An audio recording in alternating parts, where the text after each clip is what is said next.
Projeto que concede anistia a golpistas do 8 de janeiro avança no Congresso. Nova ministra dos Direitos Humanos é anunciada. Eu sou Mano Ferreira. Eu sou Magno Cal. Curta, compartilhe esse vídeo, se inscreva no canal ou no nosso feed de podcast para receber as atualizações. Esse é o Livrescast.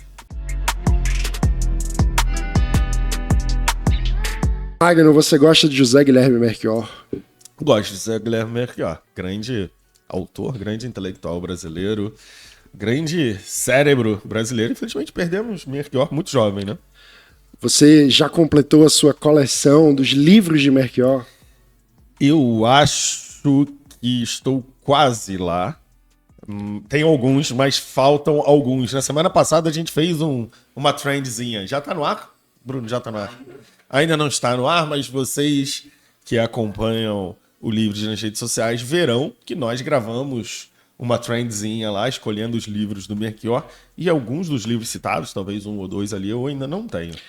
Mas terá a chance de adquirir mais barato, com 40% de desconto, se você estiver em dia com a sua mensalidade avançada. Eu estou em dia com a minha mensalidade avançada, provavelmente.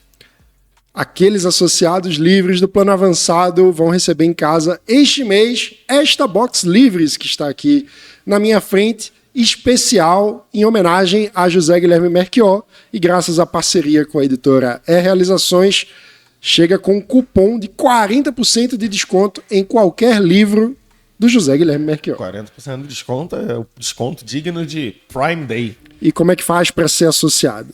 Entra lá no nosso site, eusoulivros.org/participe e se associe num plano de avançado para cima, que você recebe mensalmente na sua casa box livros com diversos produtos. Esse mês temos não apenas o cupom de 40% de desconto para os livros de José Guilherme Melchior publicados pela Realizações, como também temos uma camiseta, temos um ensaio do Melchior, adesivos, enfim, todo mês tem uma série de produtos.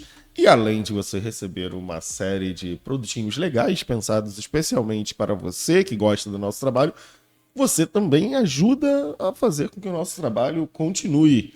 Nós vivemos certamente, somente por meio de doações. Nos ajude a pagar o salário do Bruno, que edita esse podcast. E que tá ali atrás dessa câmera, fazendo um joinha pra gente, por estarmos divulgando não apenas seu nome e sua ocupação, mas também pedindo dinheiro para pagarmos a bolsa do nosso estagiário. É isso? É isso. Vocês que vieram com a gente até aqui, agora vamos começar de fato o podcast. E aí, avançou o projeto de anistia? Exatamente. Parece que no Brasil é difícil que criminosos paguem pelos seus crimes, né? Quando a possibilidade disso acontecer aumenta, parece que isso assusta o sistema político e rapidamente se constrói uma articulação por anistia. Do que a gente está falando, Magno? Do pessoal que foi lá se manifestar em Brasília no dia 8 de janeiro de 2023, contra o resultado das eleições. E aí, no calor do momento, acabaram por depredar uns prédios públicos.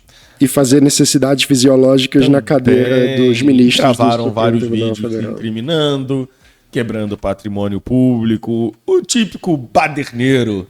E agora, agora parece que eles descobriram que não é uma coisa legal de se fazer, não é permitido pela lei. Ele, assim, invadir prédio público e quebrar tudo, aparentemente.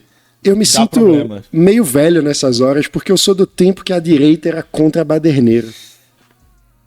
Eles ainda são, mas a não ser que seja o baderneiro da terceira idade, o baderneiro amigo deles, o baderneiro que estava ali apenas fazendo uma manifestação em favor da democracia. E aí, no caminho disso tudo, ele destruiu um relógio centenário, destruiu o Supremo Tribunal Federal, destruiu o prédio do Congresso, parte do prédio do Congresso Nacional, o Palácio do Planalto.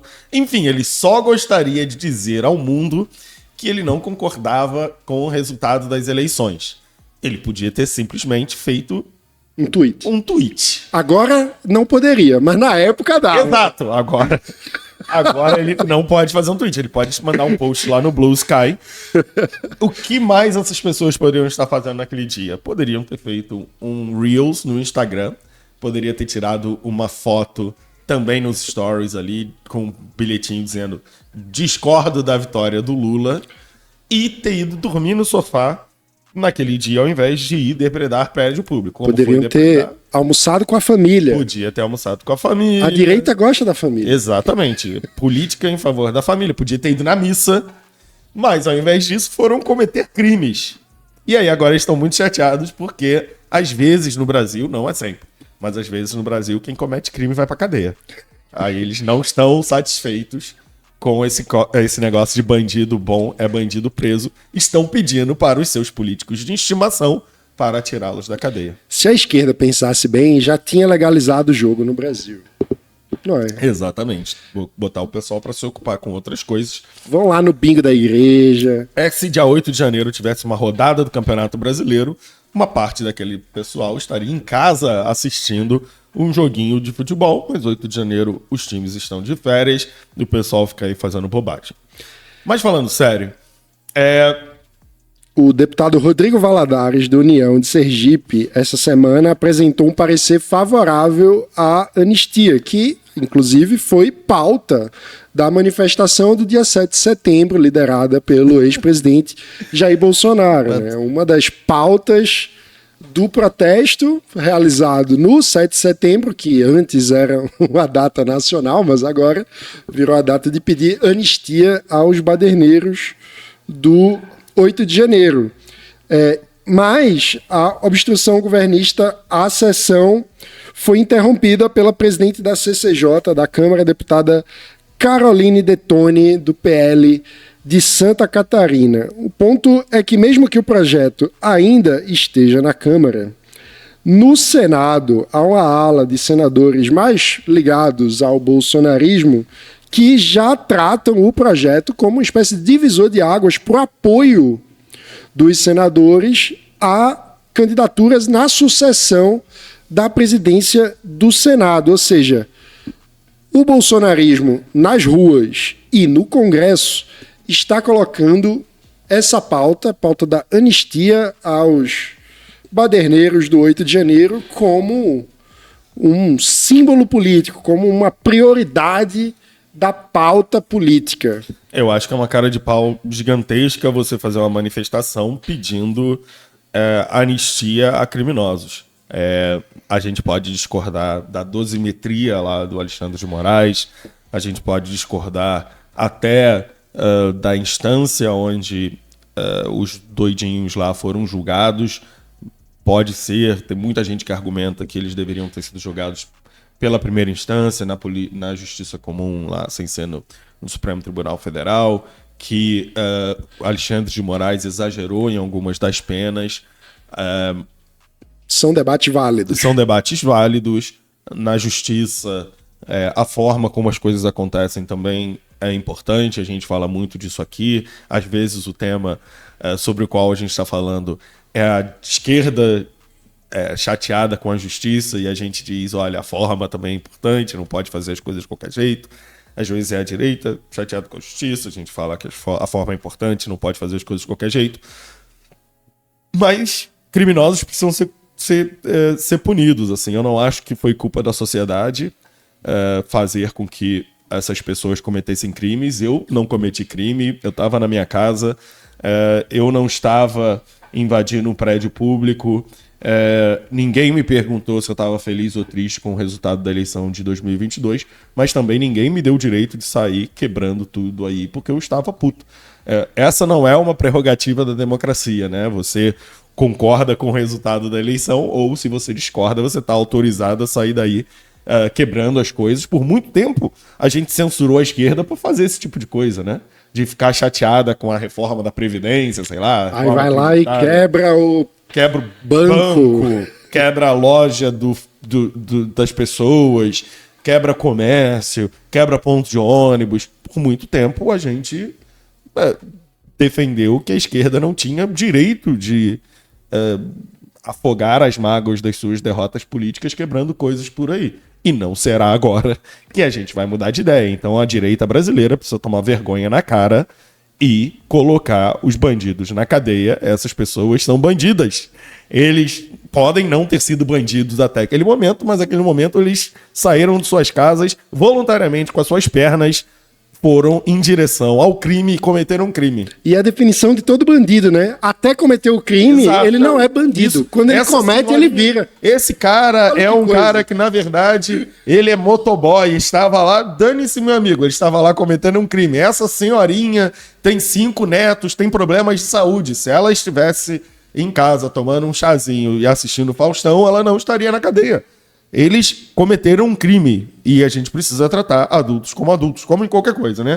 A gente fala sobre um monte de temas aqui, a gente fala de drogas, a gente fala de jogo, a gente fala de dinheiro e a linha do raciocínio é sempre que nós precisamos tratar adultos como adultos. Os adultos que foram lá e cometeram crimes precisam ser tratados como adultos que cometeram crimes e as discordâncias, eventuais discordâncias a respeito do tempo de pena, da forma da pena, devem ser expressas da forma que a Constituição prevê. A Constituição até prevê anistia a criminosos, mas nós precisamos chamar os criminosos do que eles são. São criminosos e que não merecem, na minha visão, anistia alguma. Merecem uma pena justa. Espero que peguem uma pena justa. Mas espero que sejam punidos também para que as pessoas entendam que a forma da democracia liberal de expressarmos nosso descontentamento a respeito de eleições que perdemos, e meu lado perde quase todas as eleições, é trabalhar para melhorar na próxima, não é quebrar as coisas por aí. Pois é. A diferença entre um cidadão ordeiro e um homicida é que o homicida apertou um gatilho. Apertar o gatilho pode durar 10 segundos. Isso. Segundo. É 1 segundo, mas esse segundo muda realmente o status da pessoa entre uma pessoa honesta, ordeira e pacífica, cumpridora da lei, respeitadora da vida alheia, de um homicida. Então, não importa qual o período de tempo que o crime representa na proporção da vida inteira de um velhinho. O que importa é que se cometeu o crime, tem que pagar pelo crime como um adulto. E é absolutamente lamentável que essa agenda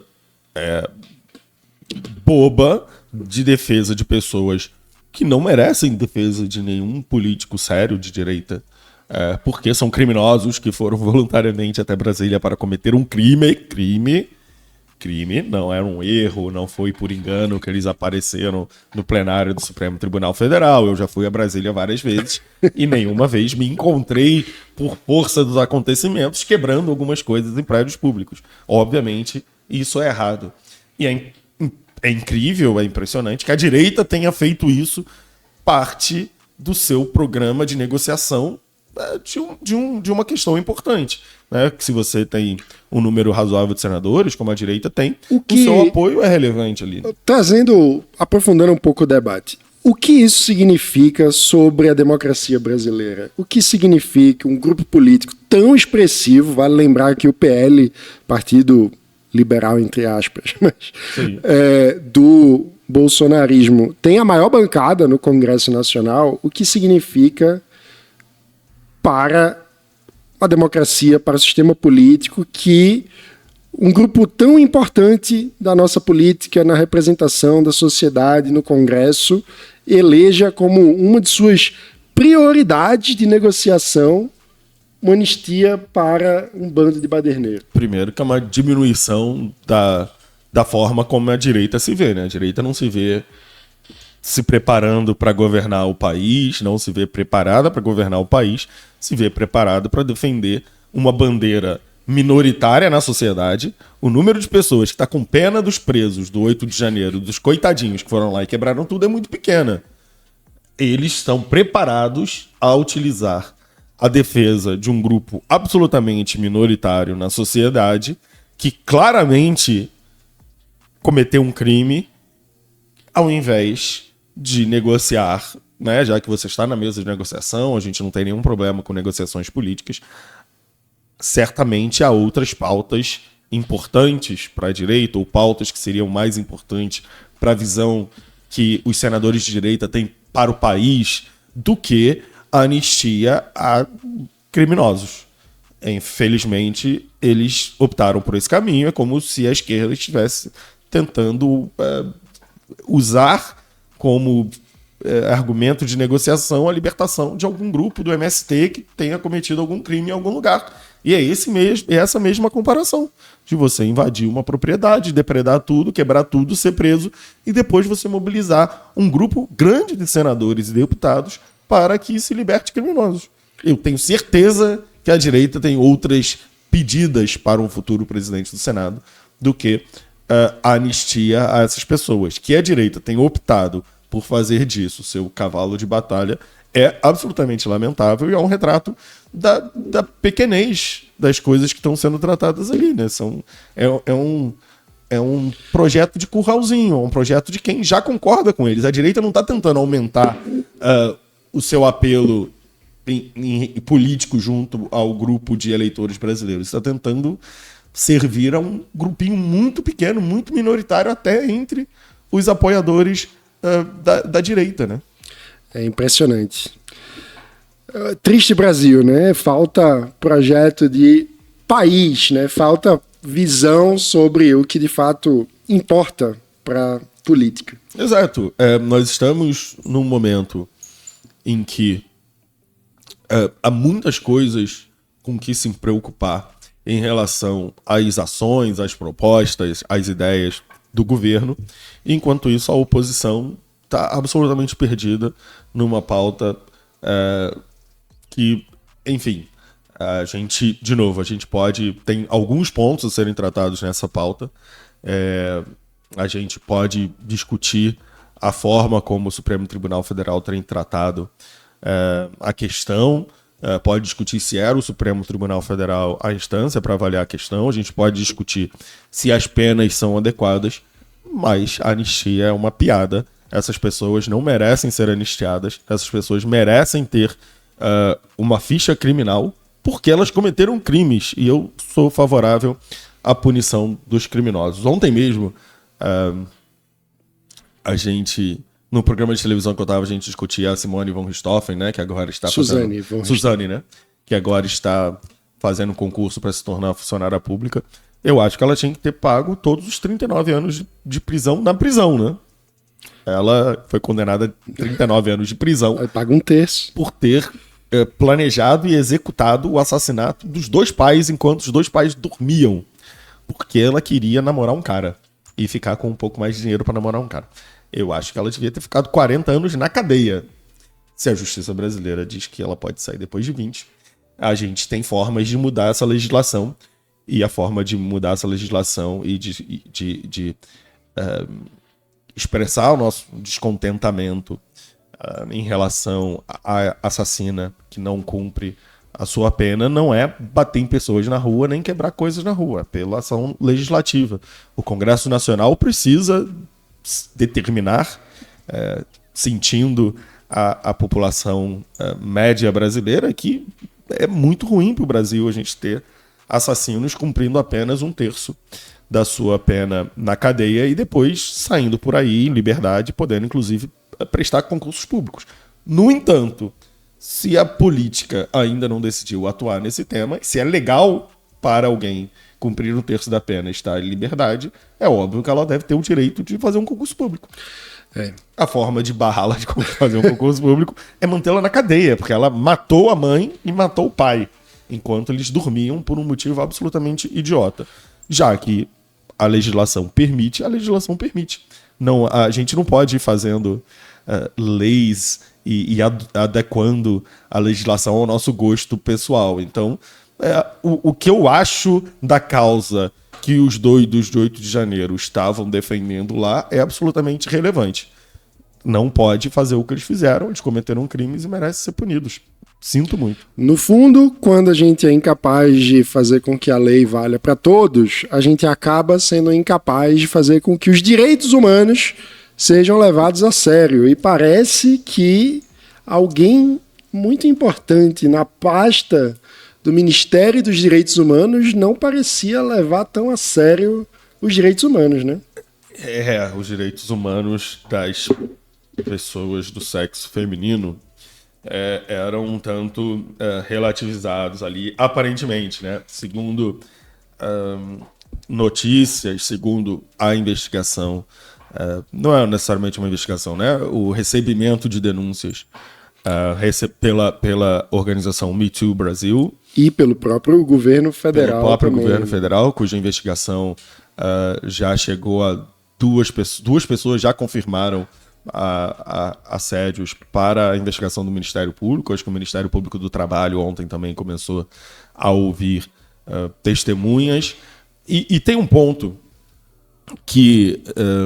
Só para situar o ouvinte, é claro que nós estamos falando do caso Silvio Almeida, no Ministério de Direitos Humanos. De Direitos Humanos, que era um ícone acadêmico do movimento negro brasileiro. Cujas qualificações acadêmicas estão servindo quase como defesa para pessoas que querem relativizar as suas possíveis ações, né? Como se alguém que leu muitos livros não pudesse ser uma pessoa de caráter duvidoso. Um ponto ainda que para mim é super relevante. Primeiro, né, pessoas... Eu tenho uma coisa, até aqui no livro, de vez em quando a gente discute isso, né? De focar em ideias, não pessoas, né? Porque pessoas... Fazem merda. Fazem muita merda. Assim, pessoas estão sempre abertas a fazer merda. Pessoas são super falíveis. E se a gente for endeusar uma pessoa, é sempre arriscado. A gente não sabe o que se passa com as pessoas. Nossos pais têm faces que nós não conhecemos, às vezes. Nossos parceiros, nossas parceiras têm faces que nós não conhecemos. Então, a gente usar pessoas como ícones ao invés de ideias é sempre uma tarefa muito perigosa. E, bem, é o que aparentemente aconteceu nisso aí, principalmente porque uma vez que você começa a transformar pessoas em ícones, pessoas em... Você faz com que a pessoa acredite que ela é realmente muito especial, você pode estar abrindo portas muito feias da personalidade dessas pessoas.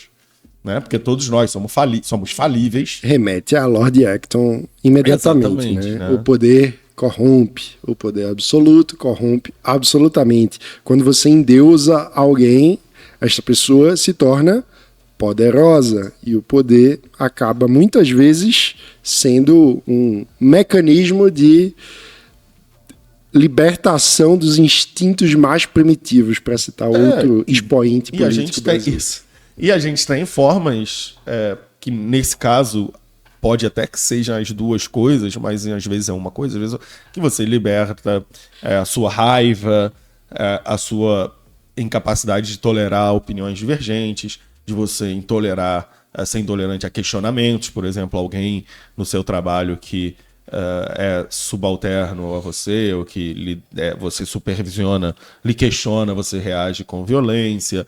Tem a parte da violência sexual, tem a parte do assédio moral, há uma série de coisas, mas a que mais me deixou chateado, e, enfim, eu sou um pouco cínico a respeito das capacidades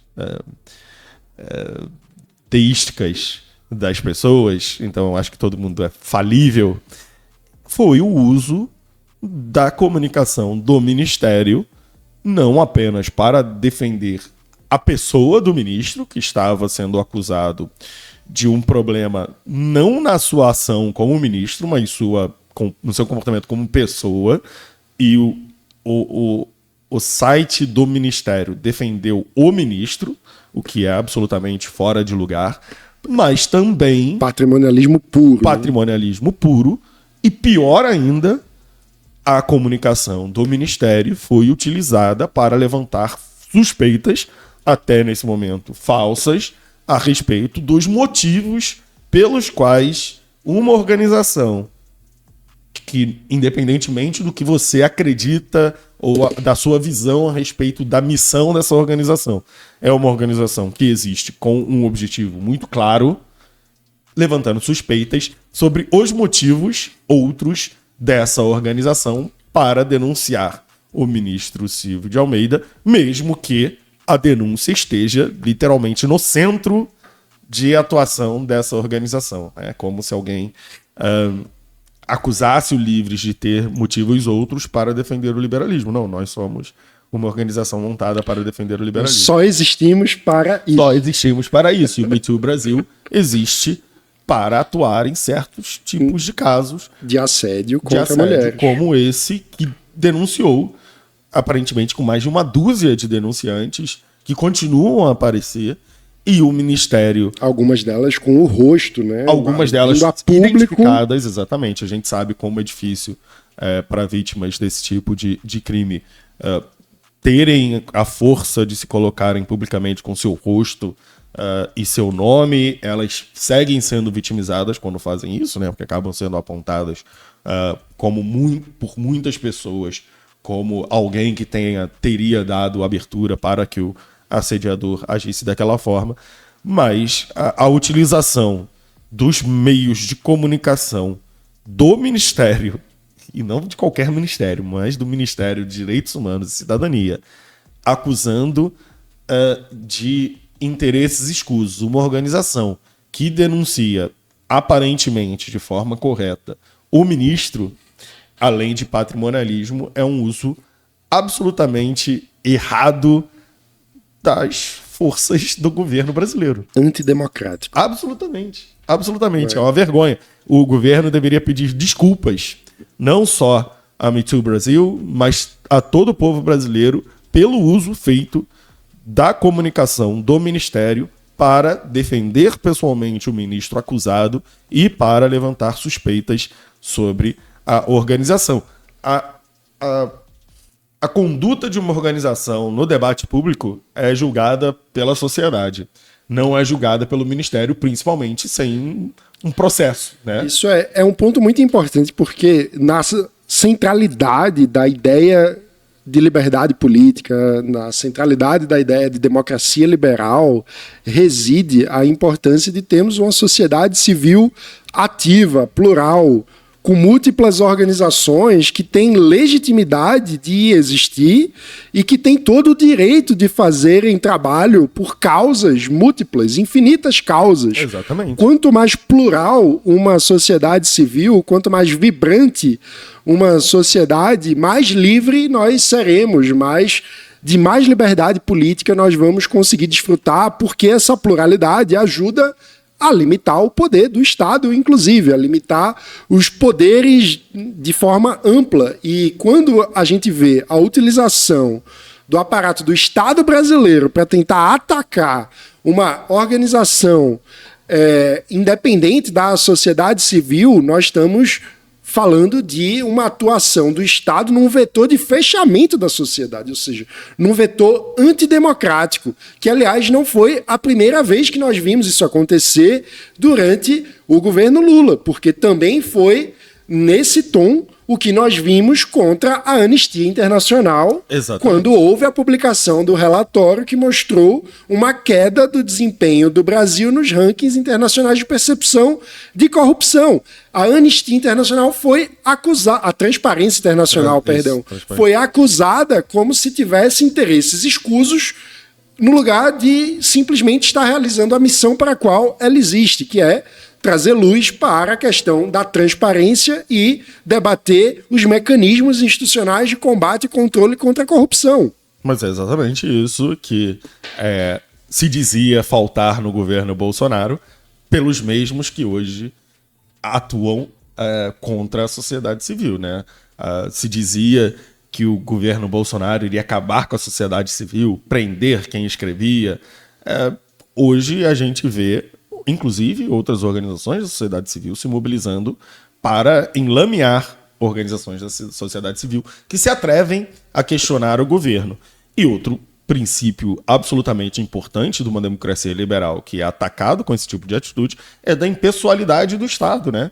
O Estado não serve a Lula, não serve a Silvio Almeida. O Estado serve ao Estado, né? Aquelas pessoas que estão lá não estão servindo a Silvio Almeida, não estão servindo a Lula, estão servindo ao Estado brasileiro. E Silvio Almeida tem alguma relação com o Ministério dos Direitos Humanos e da Cidadania, enquanto ele é apontado pelo presidente como ministro dos Direitos Humanos e da Cidadania. O Ministério dos Direitos Humanos não é dele. Exato, não é dele. É uma instituição permanente, é uma instituição do Estado brasileiro. Ela fica quando Silvio Almeida vai. Então ela deve defender o Estado brasileiro. E defender o Estado brasileiro naquele momento é defender a impessoalidade do poder, da impessoalidade do Estado. Aquelas pessoas que estão ali estão servindo ao Estado, inclusive Silvio Almeida. E ainda não temos uma investigação judicial sobre isso. Silvio Almeida não está condenado judicialmente. O que aconteceu foi uma análise política por parte do presidente da República, que é o empregador de Silvio Almeida, e seus auxiliares. O governo reuniu informações e, baseados nas informações que o governo reuniu, os líderes desse governo, liderados, obviamente, pelo presidente da República, decidiram que as denúncias e as evidências que coletaram eram graves o bastante para que o ministro fosse demitido. E ele foi demitido. Não se trata nesse momento... Só vou discordar levemente. Diga. Porque o que a gente viu, segundo as informações apuradas na imprensa, não foi saber das denúncias e dos elementos de denúncia que levou o governo a afastar o ministro. Porque a informação é que o governo já sabia desde o ano passado. O que fez o ministro ser afastado foi o momento em que essas denúncias vieram a público. Isso. E aí eu acho que tem uma outra camada de discussão, que é como que, no meio do Estado brasileiro, e veja só, a gente está falando da cúpula do Ministério dos Direitos Humanos. Isso. Se neste lugar o Estado brasileiro não se mostra capaz, eficaz, eficiente para lidar com denúncias de assédio sexual, a não ser que elas venham a público... Imagina nas outras camadas. Quando estaremos, né? Como que esse Estado pode proteger a liberdade das mulheres de alguma forma? Se o ministro dos Direitos Humanos está salvo, ou está longe demais do alcance do governo, imagina todos os outros 210 milhões de possíveis assediadores, né, que estão por aí no Brasil. É realmente muito grave. E acho que é um ponto que ainda está a ser respondido, né? Desde quando o governo ou membros do governo sabem dessa informação. Acho que é uma coisa que também é do interesse público saber há quanto tempo essa informação circulou por ali, por quanto tempo a ministra Aniele Franco teve que comparecer a reuniões com seu assediador sem que o governo levasse a sério a denúncia. Ainda são os primeiros dias dessa questão, né? Talvez haja expectativa por parte da defesa do ministro Silvio Almeida que, ao ser demitido do ministério, o tema irá submergir. Não acredito que irá submergir e nem acredito ser interesse do ex-ministro que o tema submerja. Ele tem prometido contra-atacar, mas acho que o governo também deve explicações à sociedade, principalmente essa área de compliance do governo, de quem era responsável por fazer esse tipo de escuta, de monitoramento, de intermediar essas relações. Certamente há perguntas a serem respondidas ali. E qual é a capacidade de resposta institucional, né? Ou seja, como que as instituições brasileiras são ou não capazes de lidar com casos de assédio no seio do setor público, no lugar de simplesmente uma questão de relações públicas, né? Porque quando vem a público e o presidente demite o ministro porque as denúncias tomaram as páginas dos jornais, a gente está falando de uma gestão de crise de imagem. A gente não está falando propriamente da capacidade do Estado de responder a uma denúncia formal de assédio pelos meios institucionais, né? É uma resposta política, não é uma resposta institucional. Exato. E nesse ponto que eu falava em uma resposta política, né? O presidente avaliou que o ministro não tinha mais capacidade ou condições de permanecer, de acordo, tendo avaliado as denúncias, e a gente não sabe o que o governo sabe, né? A gente não sabe desde quando o governo sabe o quê e também não sabe nem o que o governo sabe. Acho que algumas coisas ainda irão aparecer durante o inquérito, durante as investigações. Ainda ontem ou anteontem, a gente está publicando esse Librescast na sexta-feira, mas então, para situar, nesta semana nós tivemos mais 2 denunciantes aparecendo, uma de 2019, se não me engano, e outra de 2009, que foram alunas do ex-ministro. Então pode ser que algumas outras histórias ainda apareçam. É típico de casos assim, que passe muito tempo sem que nada seja dito, e aí uma vez que uma denunciante cria coragem para falar publicamente sobre o caso, outras acabam aparecendo. Então a gente ainda precisa aguardar umas semanas aí para ver até onde esse tema vai.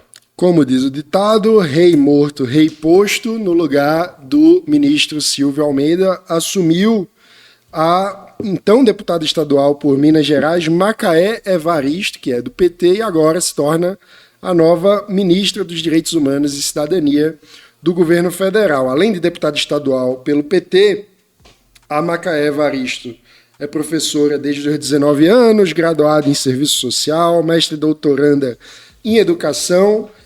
Foi a primeira mulher negra a ocupar os cargos de secretária municipal de educação em Belo Horizonte e estadual em Minas Gerais. E, como a maioria dos ex-gestores públicos no Brasil, responde a diversos processos por... Também, exatamente.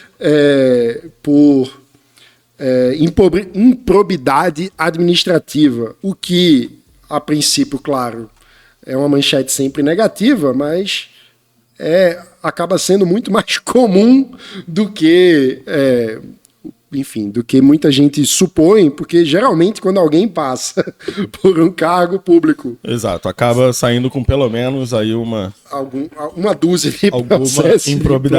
Alguma improbidadezinha aí sempre aparece.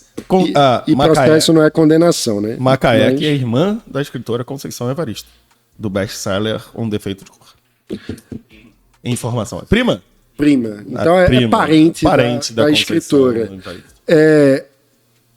Não surpreende, né, que no lugar do ministro Silvio Almeida seja um quadro orgânico do PT, deputado estadual de mandato, longa filiação ao partido.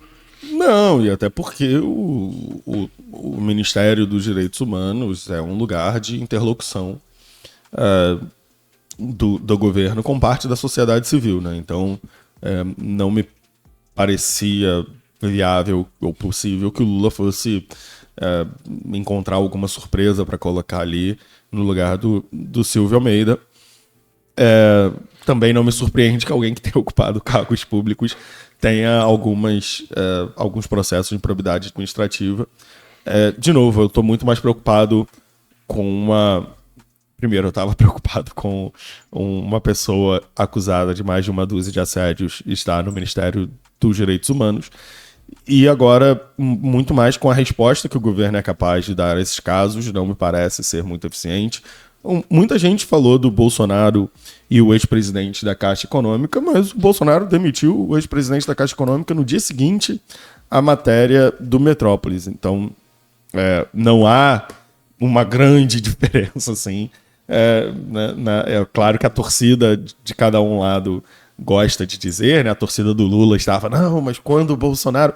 Não, o Bolsonaro demitiu no dia seguinte o Pedro, que era presidente da Caixa Econômica, e o Lula demitiu também o Silvio Almeida, assim, que a gente não sabe quanto tempo o governo sabia, mas assim que as denúncias chegaram a público, também o Silvio Almeida foi demitido. Um detalhe que eu acho que vale sublinhar é que o ministro Silvio Almeida, em sua defesa, também quis colocar como se houvesse uma questão racial na perseguição a ele. A vítima dele também é negra, né? Pois é. Ele deu muito azar nesse aí. E a nova ministra também é negra e mulher, né? O que parece também uma resposta simbólica. Quando você é acusado de ter praticado... Não é um assédio, assim, ó, o ato descrito publicamente que teria sido cometido pelo ex-ministro não é um assédio sexual, um abuso sexual, é um ataque sexual. E quando você faz isso contra uma mulher negra, que é literalmente a ministra da igualdade racial, convém você baixar sua bolinha e tentar arrumar uma outra desculpa. O ministro estava muito enrolado de uma forma absolutamente indefensável, de uma forma, quer dizer, que é somente defensável, chamando suas acusadoras de mentirosas. E é claro que o ex-ministro tem seu direito à defesa, tem o direito a se defender, mas as atitudes de defesa, e isso é importante que a gente diga, as atitudes de defesa lideradas pelo ministro, pelo ministério e pelos seus aliados na primeira hora das acusações não foram muito diferentes das outras tentativas de defesa de acusados que não são ministros dos direitos humanos nem doutor em nada, que é acusar a denunciante, relativizar a seriedade da denunciante, relativizar a seriedade e o comportamento da denunciante. E até misteriosamente, né, sem uma fonte definida, surgiram mensagens privadas trocadas entre os ministros que tentavam sugerir uma intimidade entre as partes, que também acaba sendo um recurso muito utilizado por pessoas que estão sendo acusadas de crimes sexuais, né? De dizer que não, na verdade, nós éramos íntimos, ou na verdade, ela me dava bola, ou alguma coisa do tipo. E, assim, eu não sei, a política brasileira tem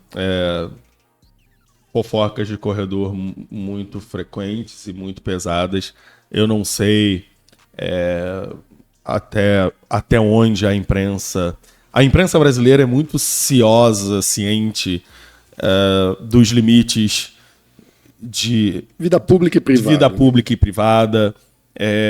A imprensa brasileira raramente passa da linha ao publicar coisas que poderiam não ser publicadas, mas eu conheço alguns jornalistas e o que hoje nas redações já se sabe e não se publica, porque claramente jornalistas e jornais têm responsabilidades, são coisas muito, muito feias a respeito desse caso, que eventualmente, imagino, aparecerão no meio das investigações, mas que são detalhes ruins que eu imagino ainda acabarão por serem divulgados e comentados, e que deixam a reação ainda mais patética, principalmente por utilizar os recursos públicos para a defesa pessoal do ministro numa questão absolutamente escabrosa, que não era uma atuação em favor do governo, em favor do Estado brasileiro, era uma atuação em favor dos seus próprios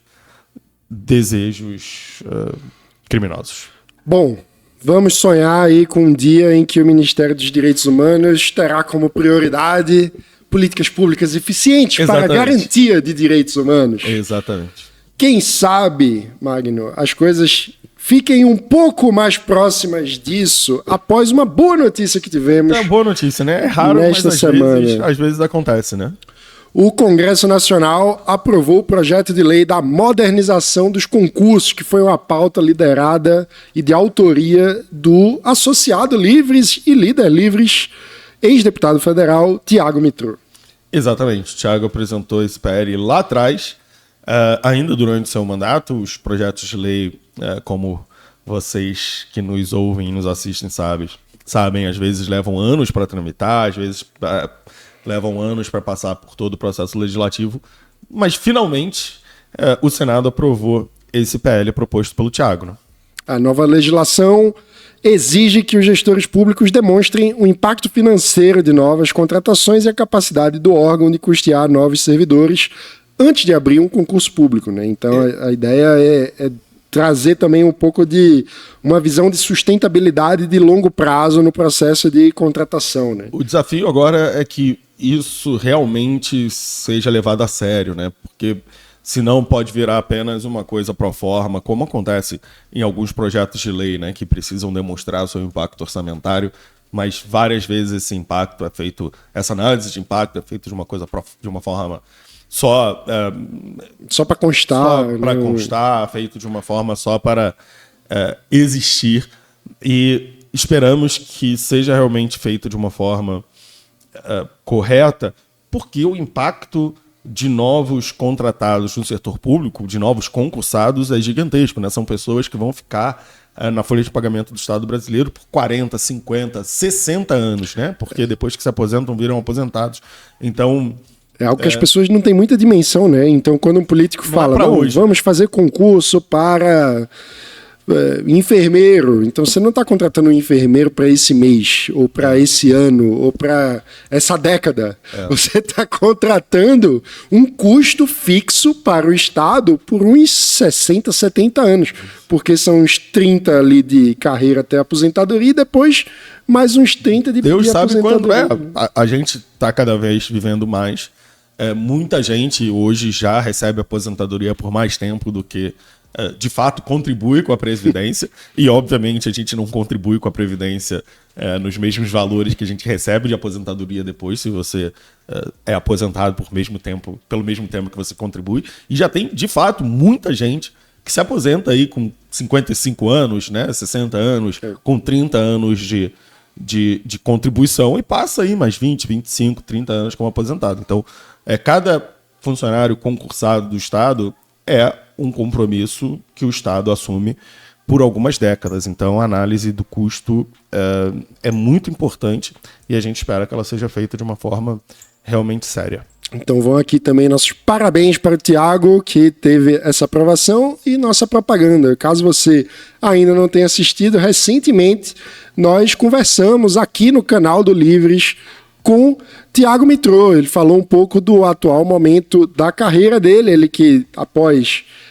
ele que foi candidato à vice-presidência da República, né, na última eleição, então não saiu, não tentou ser reeleito como deputado federal, foi candidato à vice-presidência, depois se tornou presidente do Instituto Libertas, continua bastante ativo e parceiro do Livres. Então, abraço, Tiago, parabéns. Parabéns, Quem deputado. também continua ativo em nossa associação é o Líder Livres no Paraná, Edson Lau, que defende a liberdade, especialmente da população negra, no encontro G20 Favelas. Ele participou no dia 24 de agosto da Conferência Estadual G20 Favelas, enfatizando como a liberdade e a cidadania são princípios fundamentais na luta contra o racismo no Brasil. O evento foi uma etapa estadual da Conferência Internacional das Favelas, reuniu lideranças e moradores de mais de 3.000 favelas de diversos estados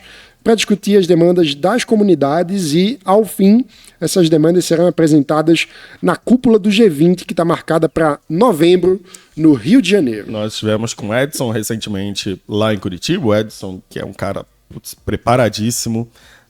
Estivemos alguns dias com ele lá na Assembleia Legislativa do Paraná. Baita cara, foi líder da nossa setorial antirracista, já foi candidato, cara muito, muito, muito, muito legal, muito gentil, grande recepção conosco em Curitiba, além, claro, de ser um baita ativista, baita associado, que a gente tem muito orgulho de ter conosco há muitos anos já aqui no Livres. Então, parabéns também, Edson Lau. Boa, Edson. Algumas das atividades que o Livres realizou nessa semana. Para saber mais das nossas atividades, entre aí no nosso perfil no Instagram, no Blue Sky, no Twitter, se você estiver fora do país. A gente tem muitas atividades aí relatadas e fotografadas. E se você quiser aprender com líderes como esses, através do compartilhamento de práticas e experiências, você pode se tornar um associado lá no nosso site, eusolivres.org.